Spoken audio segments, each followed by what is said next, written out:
Atmanamevadvayam Tasmai Shri Gurumurtaye Namaha Shri Dakshinamurtaye.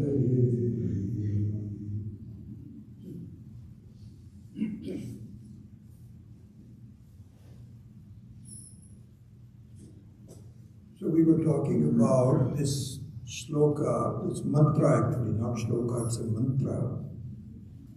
Now, ayam atma pravachanena labhya, etc. And then the second line was, yameva esha vrinute tena labhya tasya esha atma vivrunute talugum swam.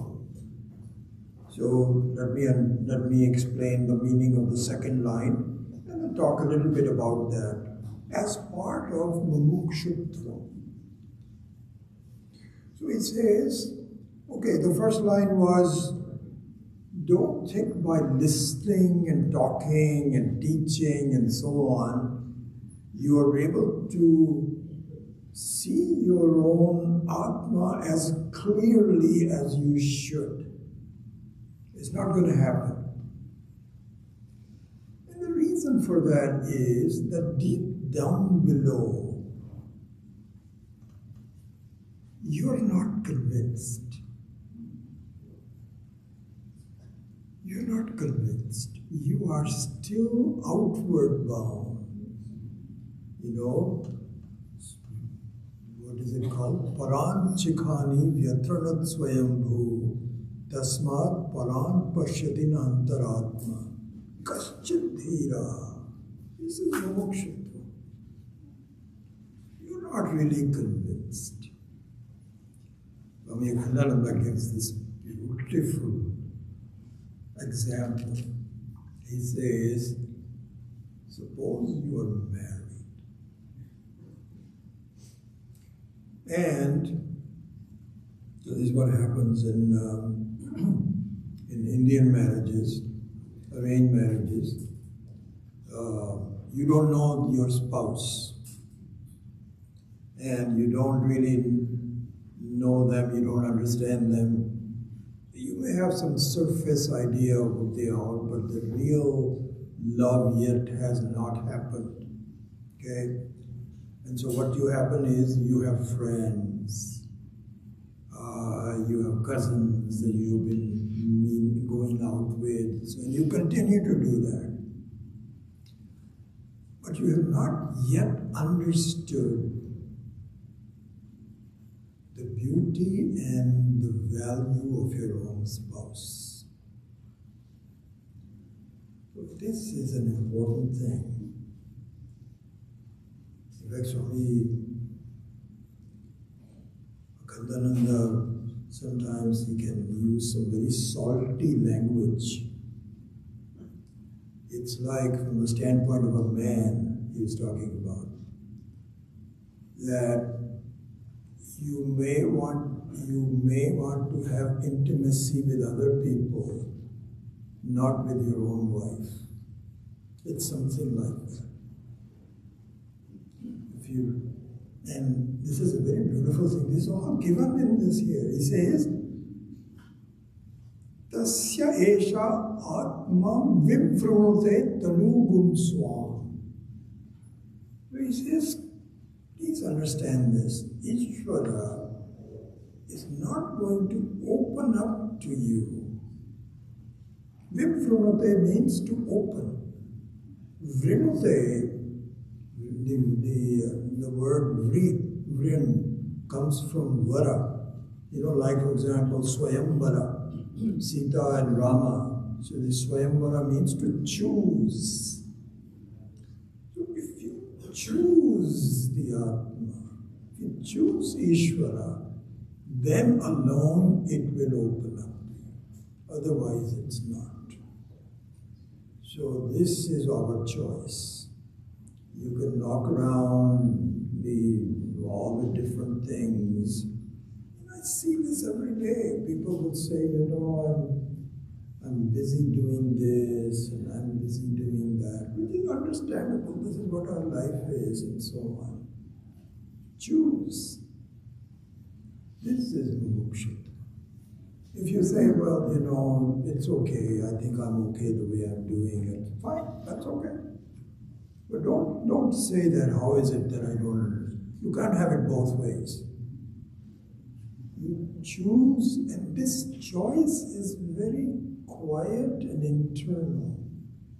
I was just talking to some students the other way, and say, and this is very common to us, really speaking.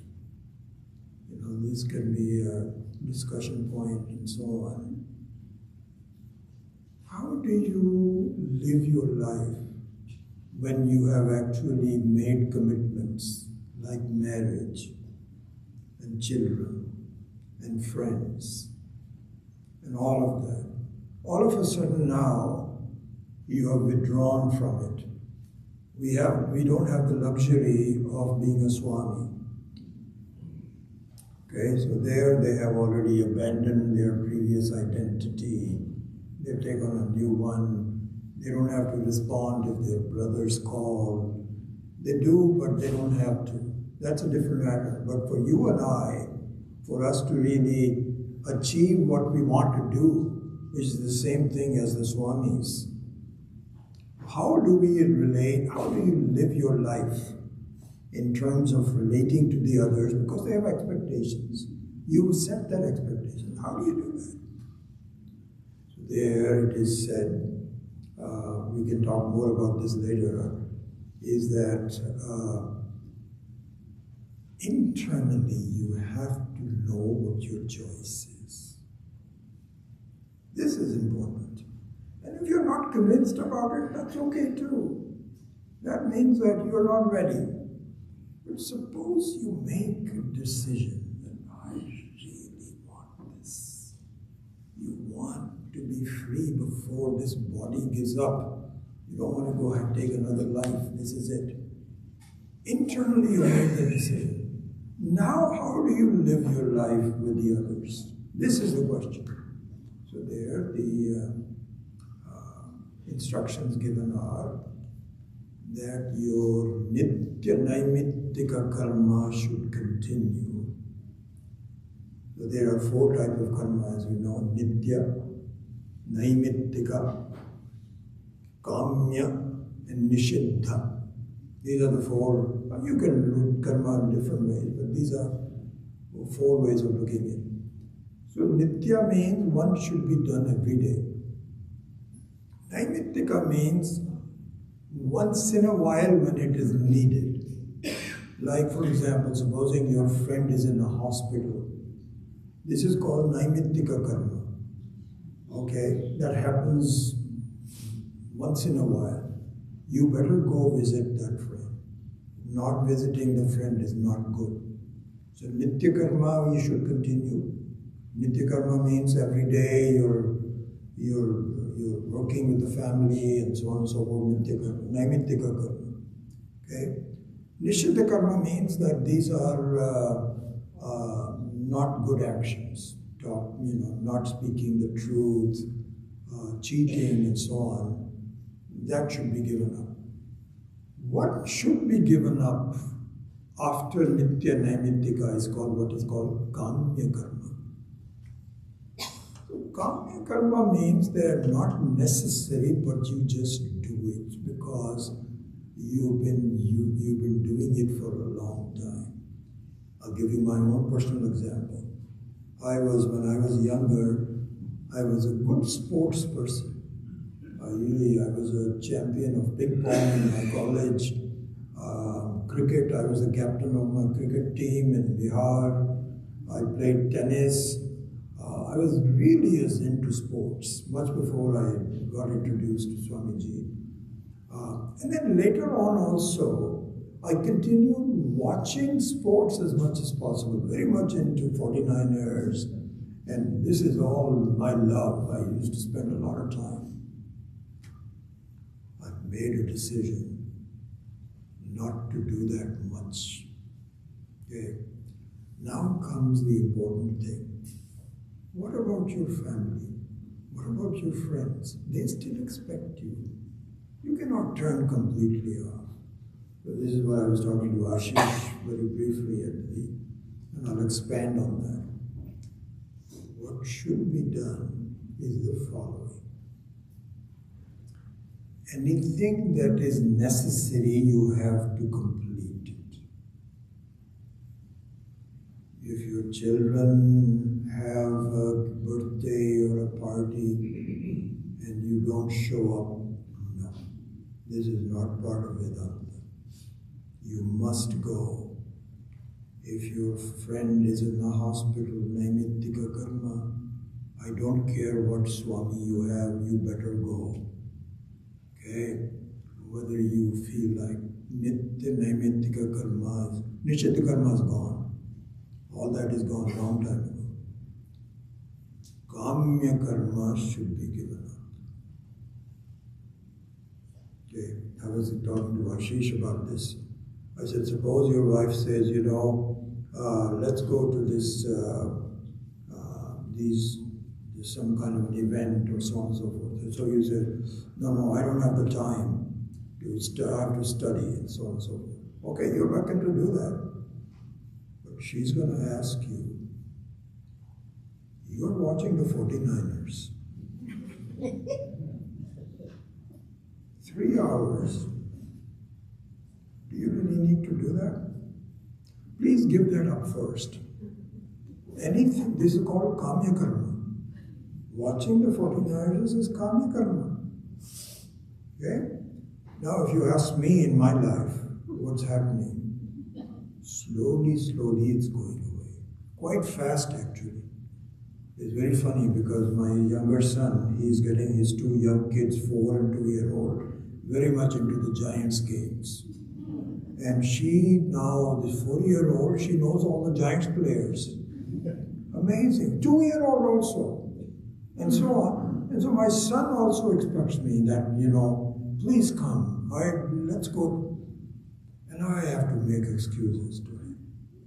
If I have to go, I'll go, but I'm really not interested. I really don't care what happens to the Giants. 49ers a little bit I still have. Because it's only 16 games. And now also, this is what I do. I don't watch it. So if I have it on the TV, silent, and I'm walking around, I listen to all these podcasts from Modi ji. Because I'm very interested in going to India in my next life. So this is what interests me. So I'm walking around doing this, and then I watch the score. In the last few minutes, if it is good, then I just turn it on. So I'm being more honest about the way. So if my wife asks me, let's go there, I have some honesty to say, I'm sorry, I don't have the time to do that. So this is what we have to do. So essentially, it comes back to you have to choose. Internally, I want to do this without hurting anybody else. This is what I want to do. This is the meaning of the second line, very important. Yameva. This, when Swami Akhandananda Ji explained this about 3-4 years ago, I started reading this. This verse finally became clear to me. Because before that, it wasn't, should be studying and should be happen. It's not going to happen. You have to choose. In the example of Swami Akhandananda, your love and intimacy with your own spouse will happen if you give him or her more priority than your friends, than your children, than your others.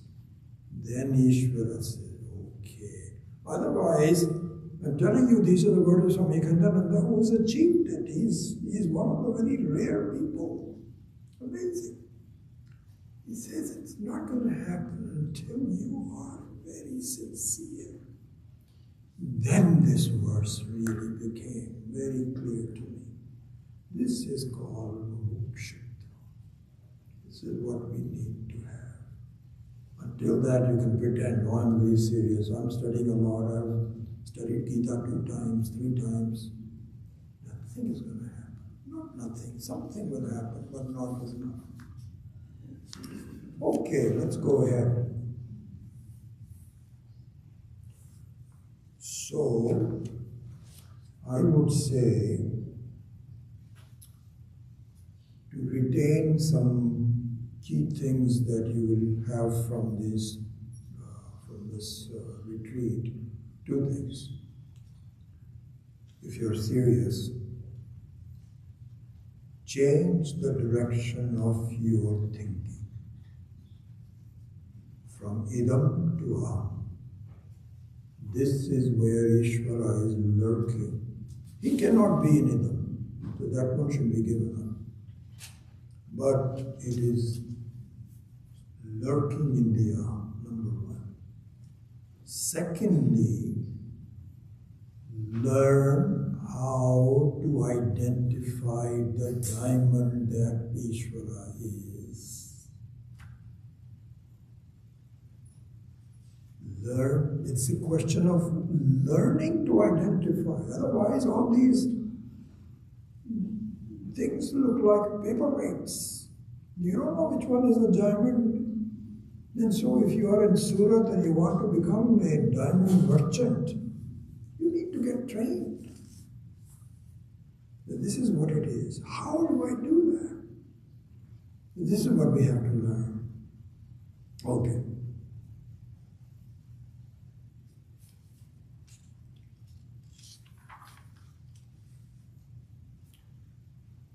To learn this, let's look at one important example.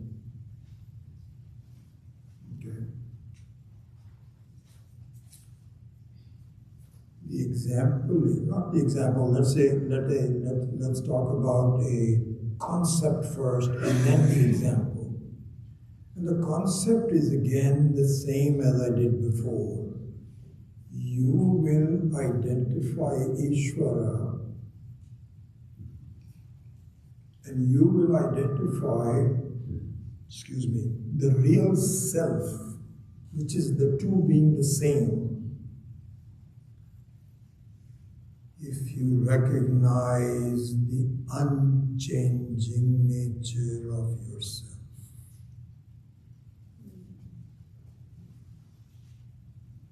Sat Swarupam.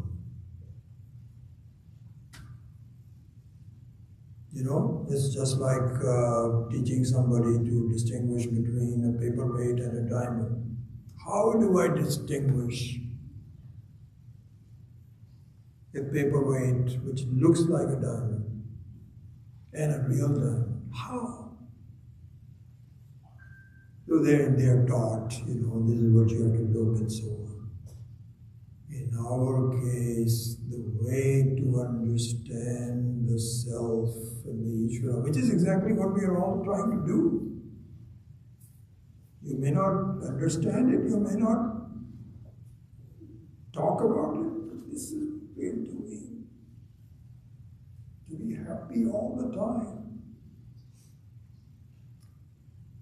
is to look for something that doesn't change. Sat Swarupam. And so here, what happens is, I think the modern example that Swami Paramarthananda really uses very well, and I really appreciate that, is to see the example of electricity and appliances. Beautiful example. At the time of Shankara, perhaps it was not there. They have different examples, but in the modern one, there are two modern examples that are extremely useful.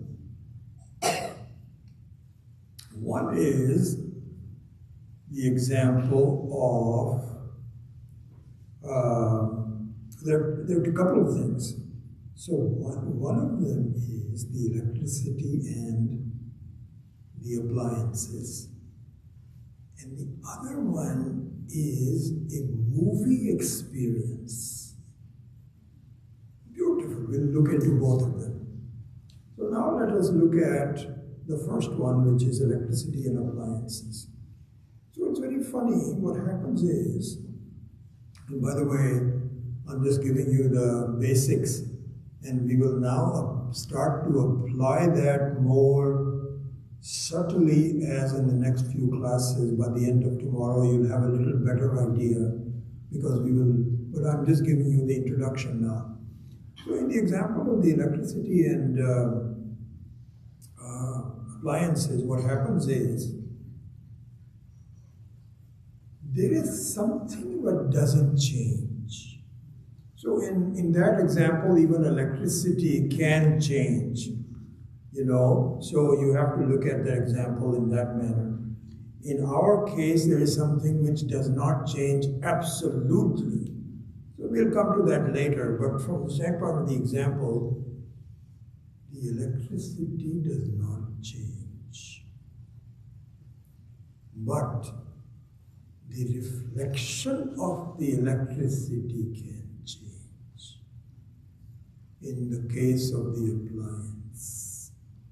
appliance can also be just as dangerous as the electricity.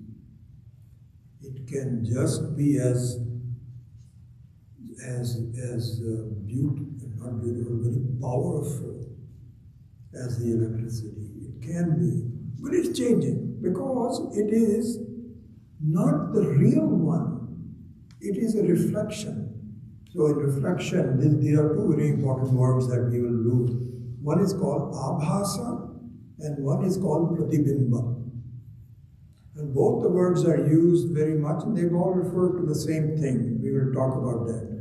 So abhasa means a kind of a reflection in a non-mirror-like surface. Like supposing you are a shadow. You see, a shadow would be called abhasa. But if you're looking at your mirror, looking at yourself in the mirror, then your image in the mirror is called pratibimba. Pratibimba means you are the bimba, and the reflection is the pratibimba. And the two look alike. They are indistinguishable. I think Swami Vivekananda pointed out that the only thing is that you can actually see the sides of yourself, whereas in the mirror you cannot see the sides, you cannot see the back. You can feel the back. Otherwise, as far as the front goes, it is very, very similar. So there are two things involved. One is abhasa, or pratibimba, and the other one is something that doesn't change. Pratibimba can change. Abhasa can change. You cannot change. The bimba cannot change. So, when we look for a diamond, what we need to think about while we are distinguishing things is what does not change. It's so funny, there's a lot of things that I wanted to bring up, and I just wanted to slowly give it to you, but I'm breaking my own rules because those ideas come to me, I might as well talk about it. So some of it will be repetition, so I don't know how to do this, and that's the best way. Remember I was telling you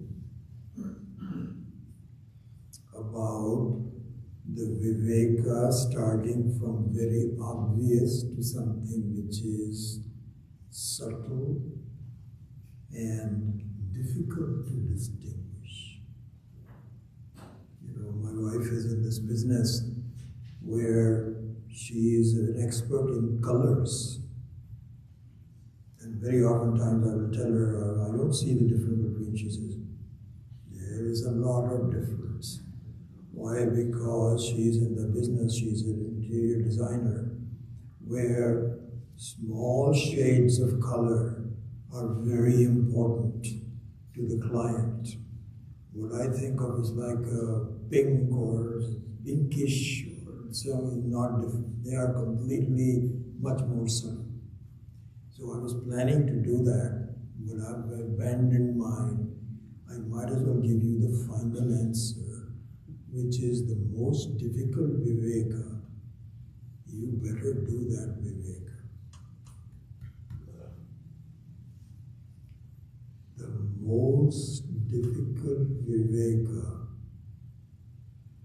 that you will need to do is the viveka between the self and ahankara.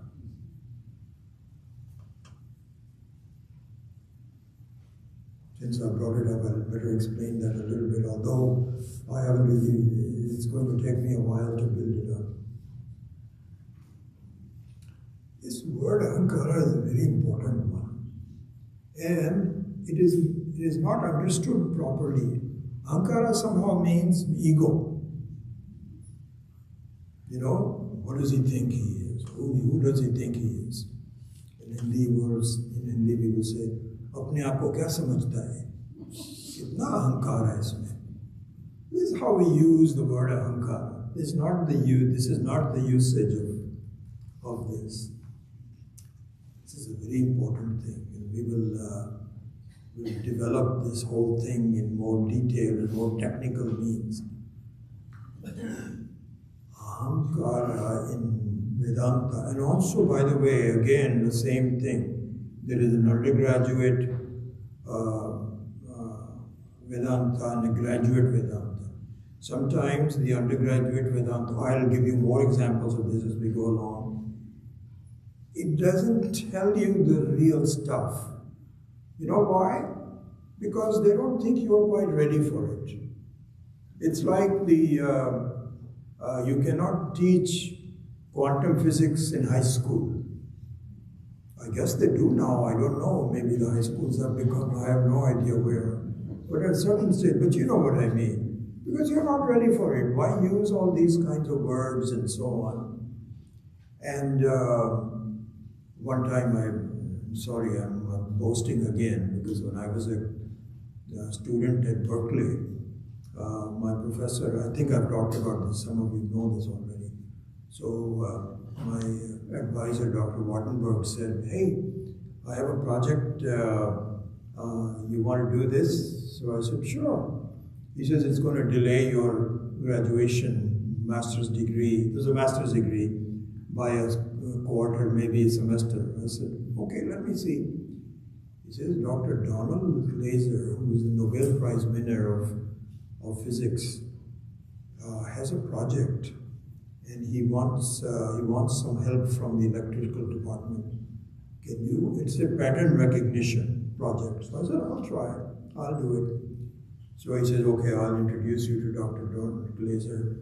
So I went to him and he says, okay, I want you to do the following things. It's rather elementary, but we don't know some of the aspects about E. coli. And, you can come to my classes also if you want. So I was not part of the physics department, but I went to his class. I did not understand a word, I'm telling you. And there were students who were intelligently discussing things with him in language that just went completely over me. So the Vedanta also doesn't tell you the real stuff because they're not thinking you're ready. You're not ready. So the word ahankara is something like that. This is a very subtle word. I'll give you the final answer and then we will have to build up to it. Ahankara means I thought. I thought. We cannot be without I thought. We have this thought, that thought, so on and so forth. Along with that, we have I thought. This is your identity at this time, I thought. And then you can say, this is who I am. Then you can add to it. I am Indian. work at such and such place. But this I is, who is this I who is Indian? One, who is this I who was old, but no longer, who is this I who was young, but no longer, but you're the same, now you're old, now you're sick, now you're Indian, now you're Republican, now you're Democrat. Who is this I? This is called I thought, ahankara, which is at the basis of everything. This ahankara you are stuck with. You cannot get rid of it until you see the real self. Until then, you are me. Don't mess with me. I am in charge of my life. I decide whether I come to the class. I decide this. I decide what to do. This is me. Is this the real you? Yeah, this is me.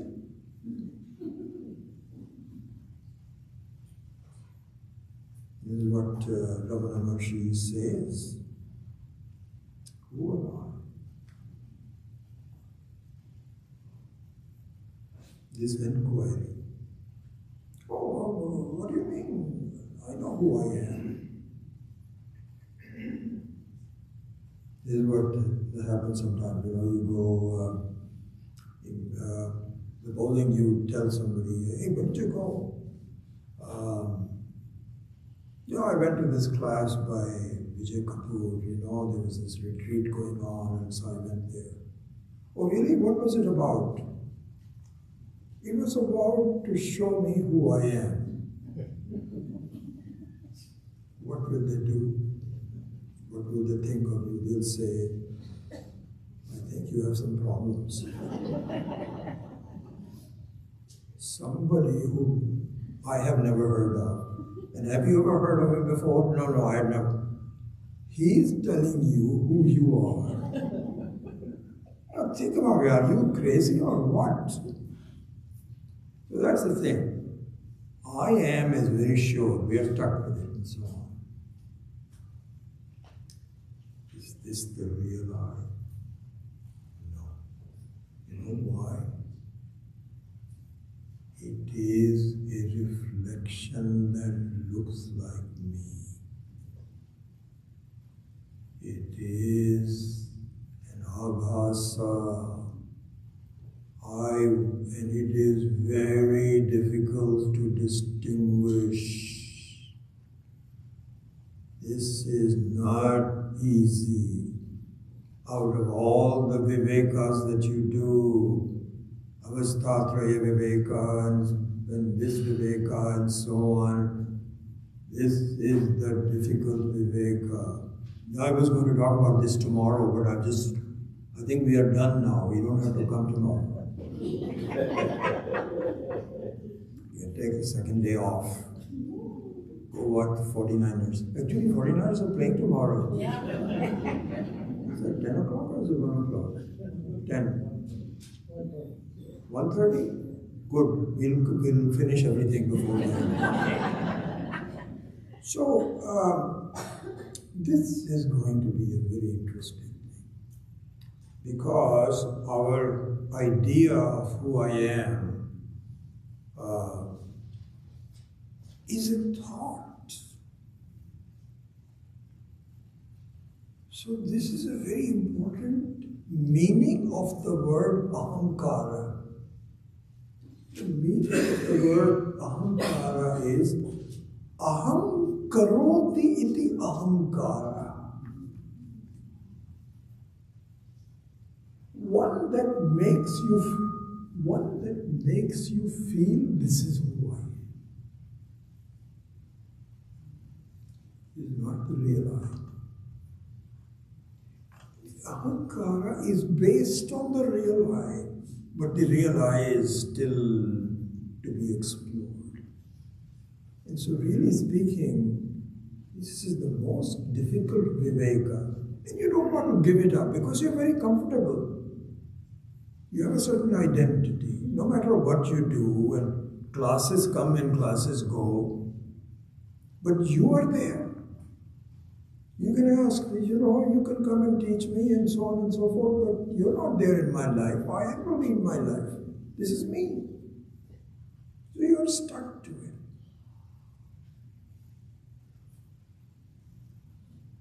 You have to give that up also. You don't have to do anything to give it up. Internally, you have to say, oh my God, I can't believe it. And you do give it up. It is, I tell you, one of the things that I found to be very useful in my life, and learning from Swami Yoganandaji and Vaishnavanji and others, is any time, and this is for all of us, no matter where you are and so on, any time you have a sense of problems, just close your eyes and recall the truth of Vedanta that you have learned but have not completely accepted yet. But that itself will be wonderful. You don't need to really do anything. And in my case, I tell you, one of the things that lately I find very useful to do, if I have any kind of an issue or a problem or any doubt or anything, it happens time to time, I look at the thing that this is only a partial I.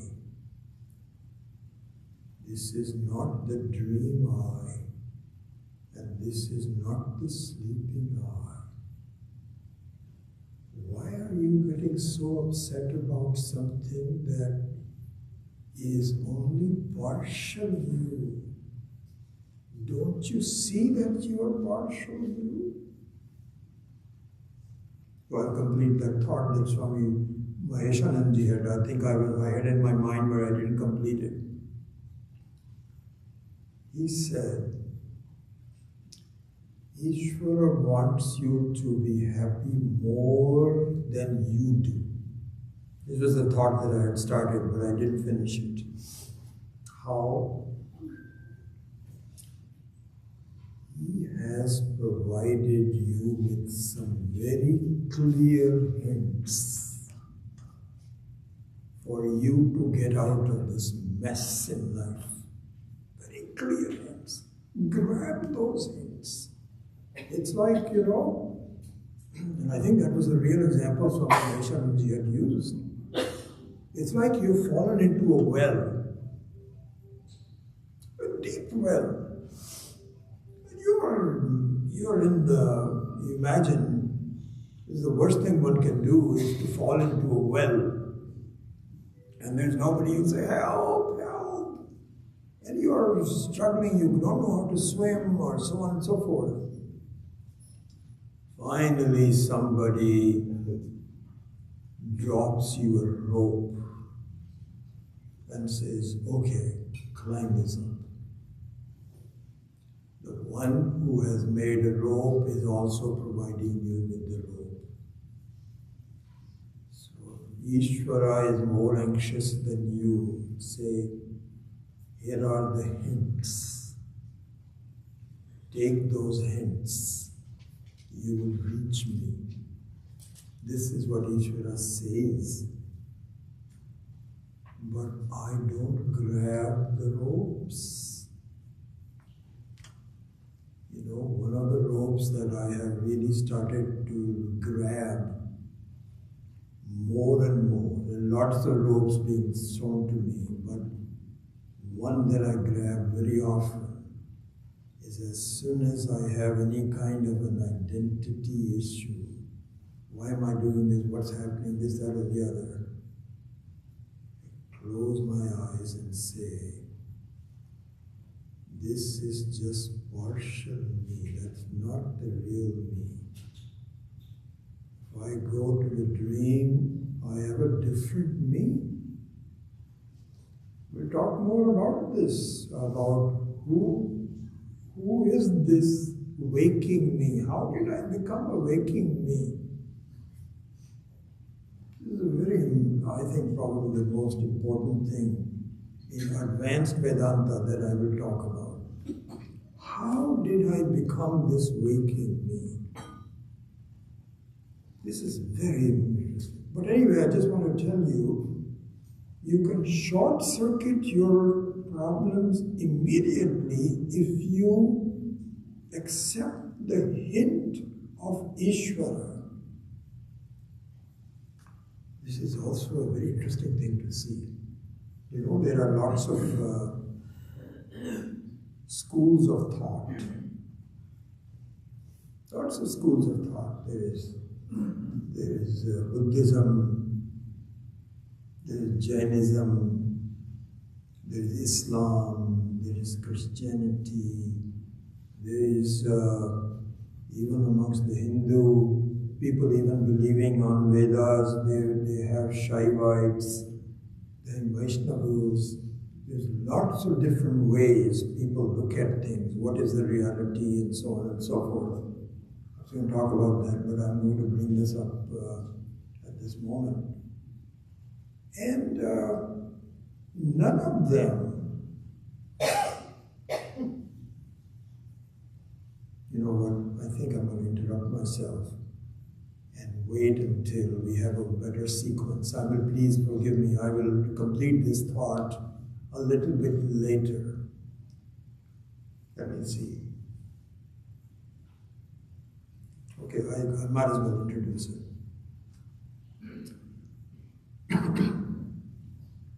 So there are two things involved in our life. One is aham and one is idam.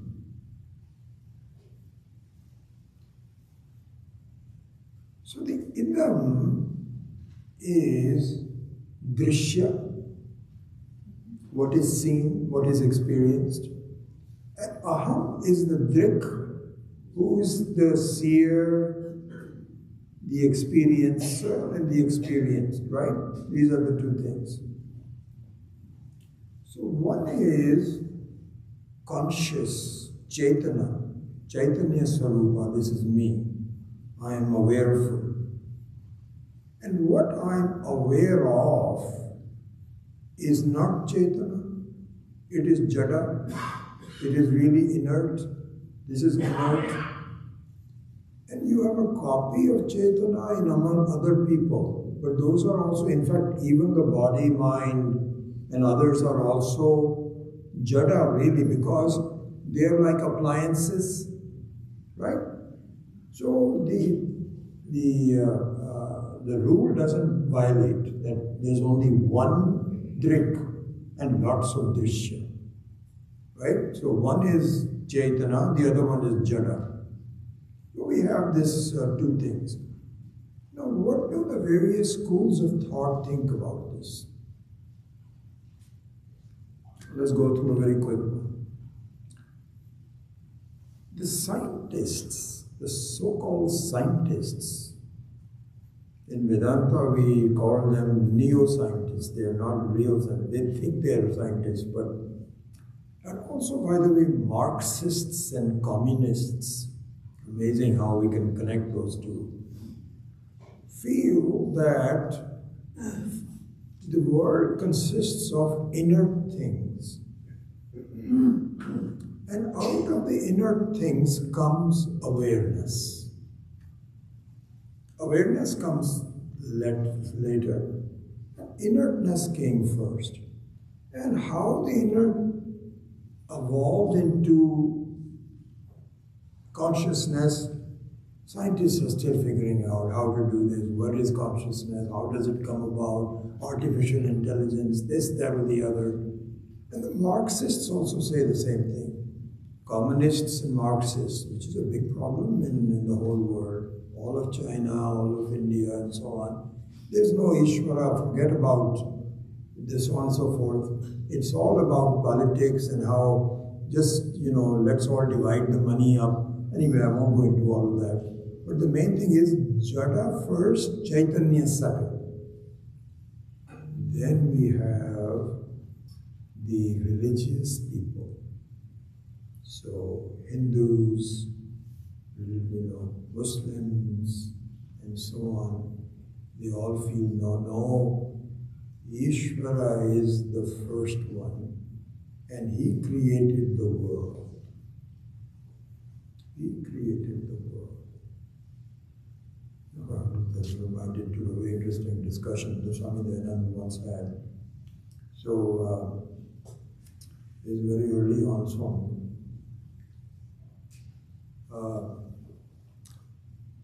Swamiji was here very early times and so on.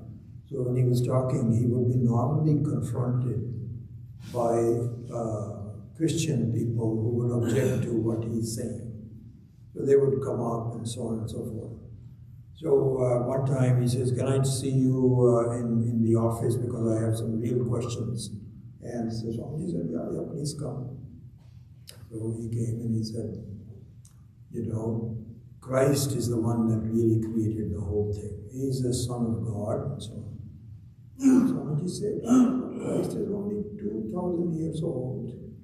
And, he says, yeah, he did it all the Ishvara did it all in 7 days and so on. So Swamiji said, our civilization goes back much more than that, and that came much later on. How can this be?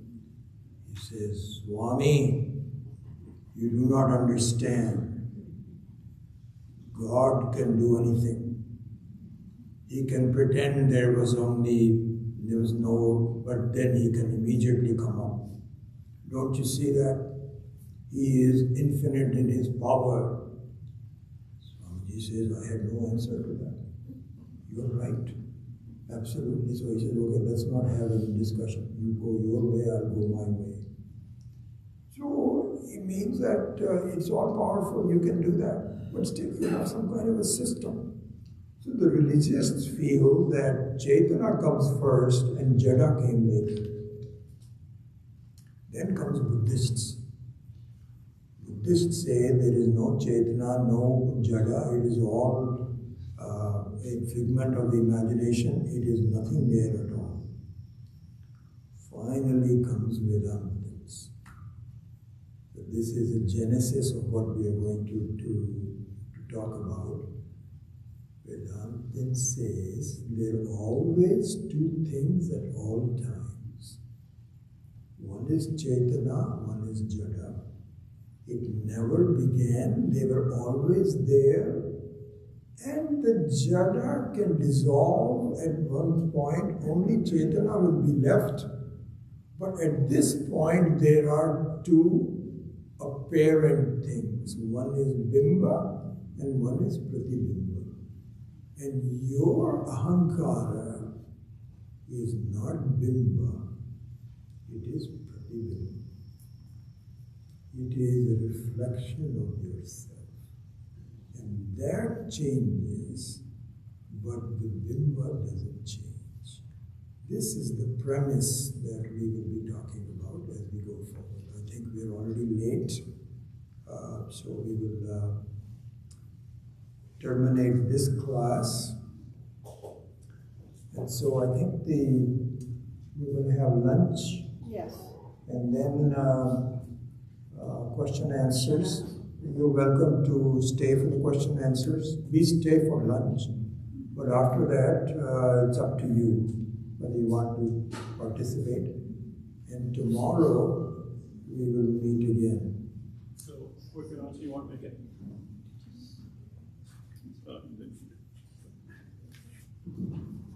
So for lunch, everybody go out this door and follow that hallway, and it's on that side, the food.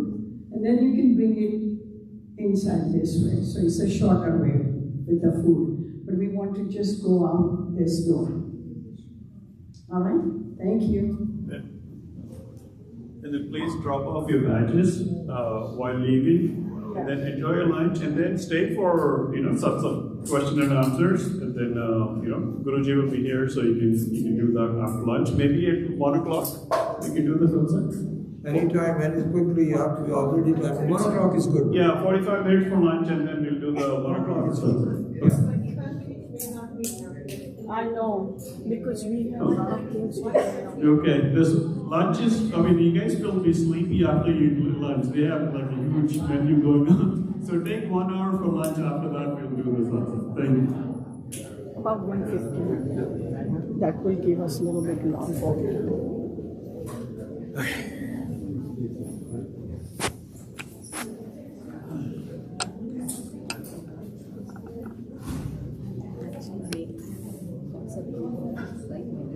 I actually said so. I was telling them these